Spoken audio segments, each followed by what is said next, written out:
Hi everyone, this is me Krishna and welcome back to my YouTube channel. तो हम start करते हैं कि जो आईसीटी फॉर रिसर्च है, रिसर्च में आईसीटी का यूज़ कैसे होता है उसके बारे में देखते हैं। तो let's start. The application of ICT is of an immense importance and powerful in the research function. The increase of computing power has made it possible to conduct complex calculation on large data sets. Communication links made it possible for research teams to be spread across the world instead of concentrated on a single institution.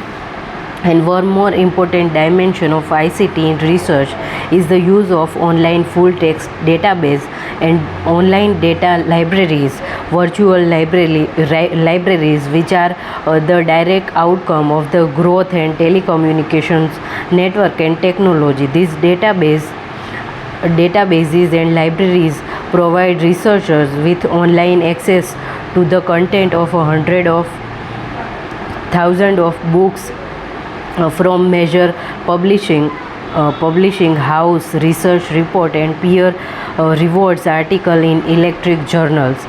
Some examples of research in ICT research are online repository, online libraries, online assessment tools, offline assessment tools. तो online repository है, उसमें क्या आएगा कि जो online और digital repository system are that enable the storage, discovery and retrieval of meta data और electronic material stored at a local and distributed level. The learning objective repository are system that manage the access to reusable learning content. The material distribution and sharing circles model categories three main types of online learning material repository. First are local repository containing learning material and metadata about this material. This repository can be found in many institutions that develop and store learning material for their own community. फिर second type of repositories portals that allow access to several online repositories such as Merlot and OpenCourseWare.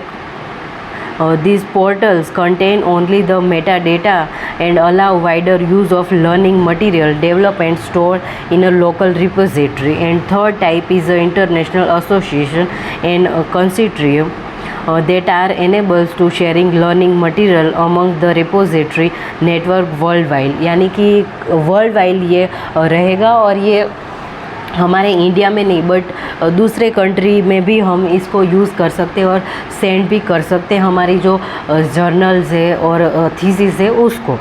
ठीक है, तो ये online repository हो गया. फिर online libraries जैसे ई शोध गंगा है, जिस पे हमें सारे जो रिसर्च है और थीसिस है उसकी पूरी हमें लिंक मिल जाएगी और जिन लोगों ने रिसर्च किए हैं उनका सारा लिस्ट हमें मिल जाएगा और उनका पूरा जो थीसिस है वो हमें ऑनलाइन मिल जाएगा. और ऑनलाइन लाइब्रेरी ऐसी भी हो सकती है जिसमें ऑनलाइन सारी बातें हो, और जैसे टेक्स्ट बुक होती है कोई चीज़ की, नॉवेल्स और बुक्स है, तो वो ऑनलाइन जैसे भी हो सकता है और उसको आप रीड कर सकते हो, परचेज़ कर सकते हो. और कोई भी जो वेबसाइट है वैसे जैसे हमारी यूजीसी का है ई शोध गंगा जिस पे सारे थीसिस होते हैं, उसको हम उसका रिकॉर्ड होता है और उसमें जो जिन लोगों ने रिसर्च किया है जो भी टॉपिक में, और उसमें टॉपिक वाइज होता है कि ये साइंस के रिसर्च इस पे है, एजुकेशन के यहाँ पे है, फिर जो कॉमर्स वाले उनका अलग से, फिर उस पे भी अलग ब्रांच रहेगी कि आर्ट्स में है तो उसमें एजुकेशन रहेगा, फिर इंग्लिश लिटरेचर, फिर हिस्ट्री, और वैसे जो सब्जेक्ट वाइज होता है इकोनॉमिक्स, ये सारे सब्जेक्ट, और फिर फाइन आर्ट्स, और ये सारे सब्जेक्ट वाइज होता है. तो इसका जो अच्छे से उन लोगों ने रखा होता है ये ऑनलाइन लाइब्रेरी होती है. ठीक है, और जिसमें वर्ल्ड वाइड वेब होती है, और इसमें जो मैंने आपको ई शोध गंगा एग्ज़ाम्पल दिया वो. फिर असेसमेंट टूल, उसमें online assessment tool like online survey, instant feedback, online test, यानी ये सारी चीज़ें हैं, इसका हम इस्तेमाल कर सकते हैं। और रिसर्च में ये बहुत हेल्पफुल होता है। जैसे रिसर्च होता है और कोरोना के टाइम पे रिसर्च है, वो लोग घर पे बैठे ही किसी को भी अपने जो कलीग है और किसी कोई स्कूल के जो बच्चे हैं, स्टूडेंट हैं, उनको वो ऑनलाइन भेज देते थे और बोलते थे आप ये सर्वे है, इनको आप फिलअप कर दो तो और फीडबैक भी दे दो। तो ये सारी चीज़ें ऑनलाइन होती है और ये काफ़ी हेल्पफुल होता है। और मैं यहाँ पर बैठी हूँ अहमदाबाद में और मुझे दूसरी यूनिवर्सिटी के और दूसरे कोई सिटी में मुझे उसका कुछ भी फीडबैक चाहिए और सर्वे चाहिए, तो उसका मैं कैसे करूँगी? तो मैं यहाँ पे खाली एक लिंक और जो गूगल फॉर्म होता है मैं उनको सेंड कर दूँ और वो भर के मुझे दे देंगे। तो it's very easy and convenient and इसमें टाइम कंज्यूम भी कम होगा और इसमें कोई खर्चा नहीं रहेगा, इसलिए कि हम ऑनलाइन इसको भेज सकते हैं कहीं पर भी और देश के किसी भी कोने में, ठीक है। तो ये सारी चीज़ें रहेंगी। और offline assessment tools like checklist, rating scale and observation, ये सारी चीज़ें हमने रिसर्च में पढ़ी हुई है। फिर ऑनलाइन असेसमेंट टूल जिसमें हम बात करेंगे कि ये सारी जो फीडबैक है और स्किल्स है उसको कैसे हम एनहांस करें उसके बारे में। और यहाँ पे मैं बैठी हूँ और मुझे किसी और का मुझे फीडबैक चाहिए और उनको मैं बोलूँ कि ये गूगल फॉर्म है, वो आप भर के मुझे दे दो, मुझे रिसर्च में मुझे इसका काम है, तो वो मुझे भर के दे देंगे। तो ये ऑनलाइन असेसमेंट टूल्स हो गए। फिर वेरियस ऑनलाइन असेसमेंट टूल्स जिसमें गेमिफिकेशन एंड द आंसर, फिर giving instant feedback, tracking process Plickers and online survey tools and test generation and mail questionnaires, यानी कि इसमें क्वेश्चनर होता है और क्वेश्चन है उसको कैसे क्या करना है, ये सारी चीज़ें इसमें आएगी। फिर ऑफलाइन असेसमेंट टूल जिसमें ऑब्जर्वेशन असेसमेंट टूल रहेंगे, फिर ऑब्जर्वेशन है उसको हम करेंगे और ये सारी चीज़ें कि ऑब्जर्वेशन, रेटिंग स्किल और ये सारी चीज़ें जो रिसर्च में हम ऑफलाइन डेटा कलेक्ट करने के लिए यूज़ करते हैं, वो सारी चीज़ें, ठीक है। स्टेप्स इन ऑब्जर्वेशन है, इसमें selection of the topic, formulation of the topic, research design, collection of data, analysis of data and report writing.